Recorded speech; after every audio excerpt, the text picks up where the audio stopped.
Reagan's war on drugs has left a far more tangled legacy of racial inequality in California's criminal justice system. In theory, Reagan's policy focused on suppressing crops and drug traffickers abroad, improved search and seizure along the U.S.-Mexican border, and tough criminal penalties for users at home. I have a very personal message for you. Say yes to your life. And when it comes to drugs and alcohol, just say no. In 1982, Nancy Reagan's famous words, "Just say no," were popularized from a speech she gave as President Reagan waged his war on drugs. It became a vehicle that destroyed many lives through mass incarceration. While drug use prevention initiatives such as DARE failed miserably to deter children from using drugs, policies such as zero tolerance and drug-free school zones managed to criminalize young people, especially African Americans. In 1980, nearly 15% of all juvenile drug arrests were black youth. By 1990, black youth constituted nearly 49% of all juvenile drug arrests.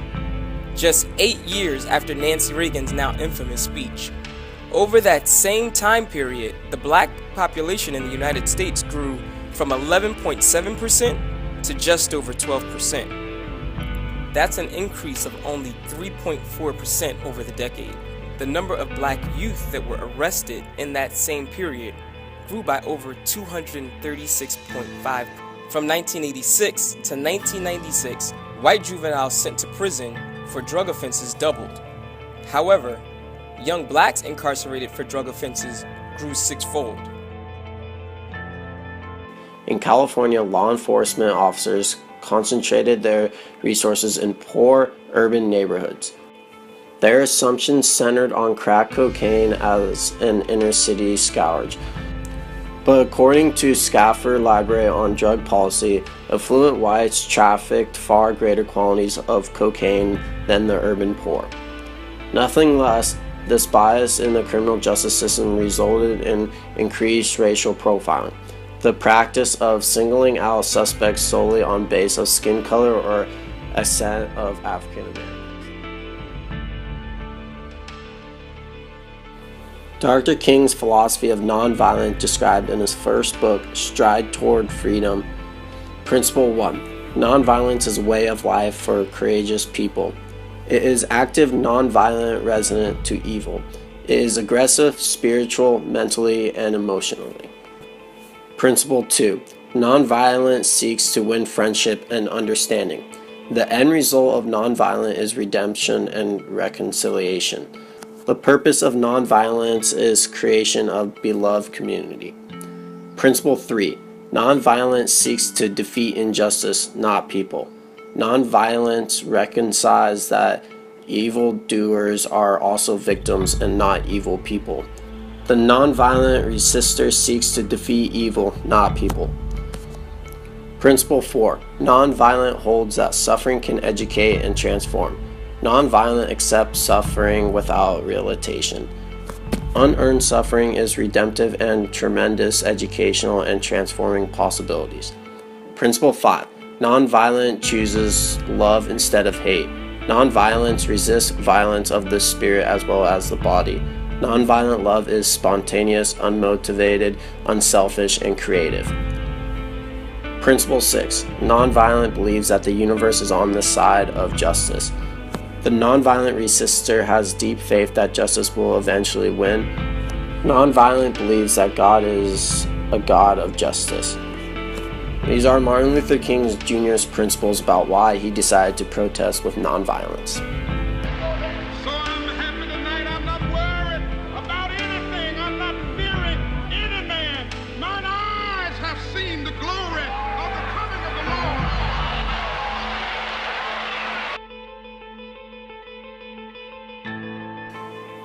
Malcolm began to study the teachings of NOI leader Elijah Muhammad.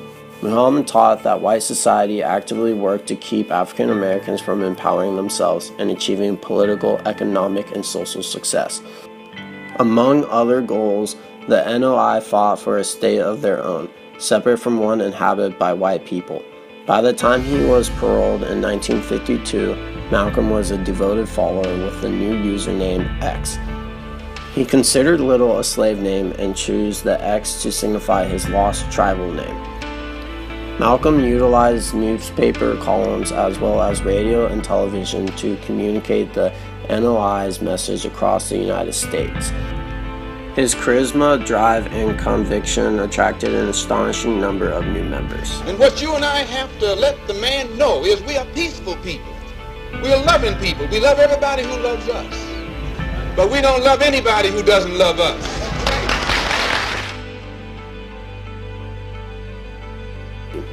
The practices of the late Malcolm X were deeply rooted in the theoretical foundation of the Black Panther Party. Malcolm had represented both a military revolutionary with the dignity and self-respect to stand up and fight to win equality for all oppressed minorities, while also being an outstanding role model, someone who sought to bring about positive and social service, something that the Black Panther would take to new heights. The Panthers followed Malcolm's belief of international working class unity across the spectrum of color and gender, and thus united with various minority and white revolutionary groups. From the tenets of Maoism, they set the role of their party as the vanguard of the revolution and worked to establish a united front. While from the Marxism, they addressed the capitalistic economic system, embraced the theory of dialectical materialism, and represented the need for all workers to forcibly take over the means of production.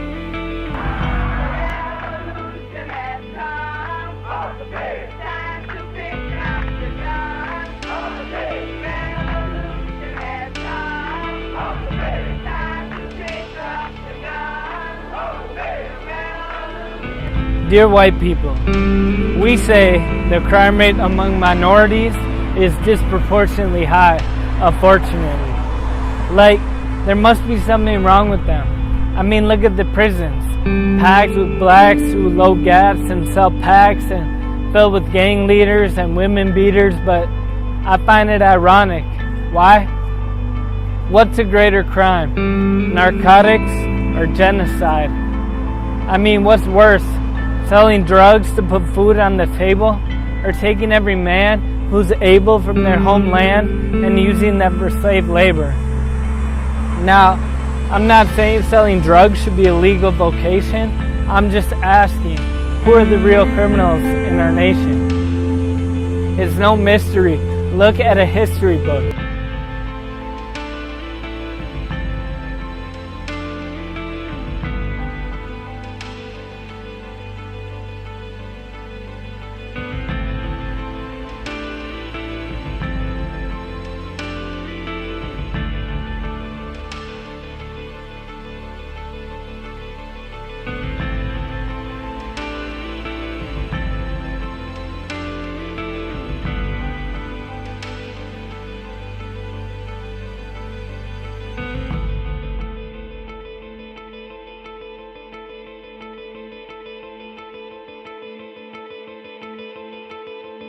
While colorblindness sounds good in theory, in practice it is highly problematic.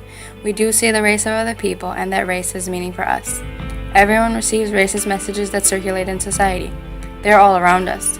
While some of these messages are blatant, we must understand that most of the messages we receive are subtle and are often invisible, especially to whites. Drawing on what we discussed in Chapter 2 on socialization, we know that while we learn very early about race, much of what we learn is below the level of our conscious awareness, and colorblind ideology makes it difficult for us to address these unconscious beliefs. While the idea started out as a well-intended strategy for interrupting racism, in practice it has served to deny the reality of racism, and thus hold it in place.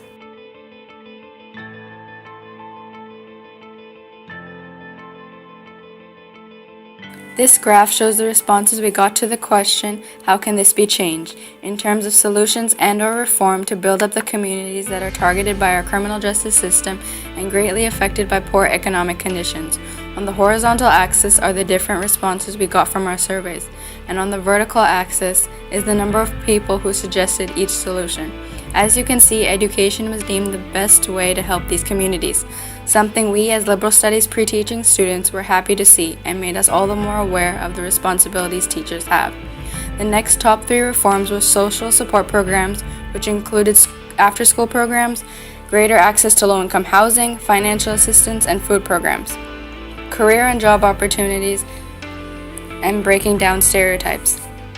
These solutions were great to see because they targeted many of the key issues that lead to the circumstances described and punished, such as poor schooling, limited housing, minimal job opportunities, and historically entrenched attitudes that prevent many Black and Latino youth from accessing resources and reaching their full potential.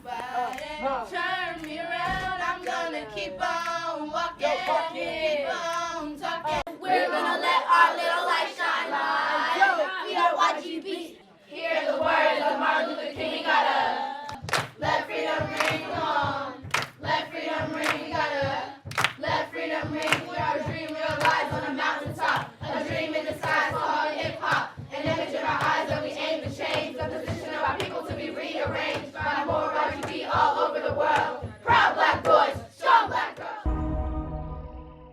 Restorative justice comes from indigenous practices that work to address harm in our communities. Our young people experience harm every day, especially in the streets of Oakland. Restorative justice works to interrupt these cycles of violence through creating space where our young people can heal and space where they can right their wrongs. As opposed to punishing them, we work to have our young people reflect on the impact of their actions and take real steps towards being accountable. This creates a school where we don't exile our youth for their mistakes through suspensions and expulsions and pushing them into prisons. Instead, we teach them and we love them. I don't think I would be able to achieve my goals without Youth Uprising, only because I don't think I would have had the same passion of working with food or in the restaurant business without having the opportunity that I have now. Here at Youth Uprising, one that sticks out to me the most was my first day coming here as a member. After doing my orientation, I just remember like the security staff and other members here. I was able to connect with them and I really got to meet the young people that were here and I really enjoyed it. A highlight that I have here at Youth Uprising was having to cater a summer event for over 1,000 people. I knew then that was something I was meant to do. My biggest takeaways from Youth Uprising is to basically grasp all opportunities that they throw at you for you to better your future. I think a young person who may feel like they don't have anything, what Youth Uprising means to them is an opportunity. I used to be one of those young people. I wasn't doing anything in my life, and I think that Youth Uprising is like a pillar in the community, and it shows the young people that there is an opportunity for them, there's a place that they belong, and there's a group of people who want to do what they can and anything they can in order to support them. My life goals are to, first of all, be a great father to my son and to maybe one day have my own business, my own restaurant business. What the future holds for me, probably becoming a good doctor and being one of the greatest musicians of all time. I guess my future is just becoming an OBGYN and maybe opening up my own private practice. I'm not really sure what the future holds, but I know that because I have this really great foundation, I'll be able to do what I want to do with my life. And now that I know how to set goals properly, I can make anything happen.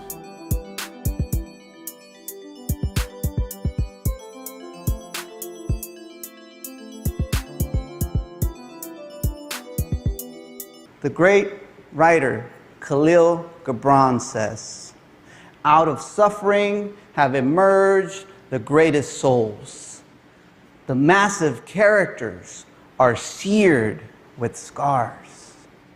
I believe that in this education revolution that we are talking about, we need to invite the souls of the young people that we work with, and once they're able to refine, identify their grit, resilience, and character that they've already developed, their academic performance will improve. Let's believe in young people. Let's provide them the right kinds of resources. I'll tell you what my teacher did for me. She believed in me so much that she tricked me into believing in myself. Thank you.